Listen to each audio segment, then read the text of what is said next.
We're going to make a zombie with this foam latex face from mostlydead.com, so let's suit up. Apply a bald cap, glue it down with Telesis 8F silicone adhesive. Trim the excess and pull your ears through, or don't, it's a zombie. Apply glue to the center of the face and work your way out. Blend the edges with some latex, apply Prosthetic over the whole piece to seal for paint. Skin Illustrator Zero Color Powder to powder it all down. Mehron Paradise Paint and Storm Cloud, use a natural sea sponge and apply a base.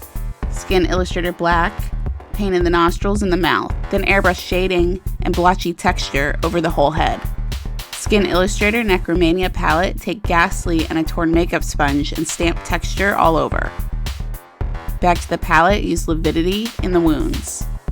Take the bone color to paint in the teeth and the bony areas. With Black Skin Illustrator, line the teeth and other details. Mehron in pink, dry brush the high points of the wound texture. Bile to grunge up those pearly whites. KVD Super Pomade and Graphite for around the eyes.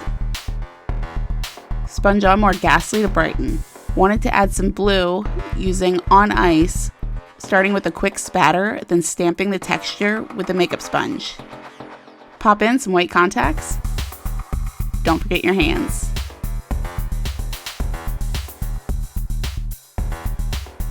Now you're a zombie, but you still gotta eat. Check out the Creature Cauldron for an oozing eyeball treat.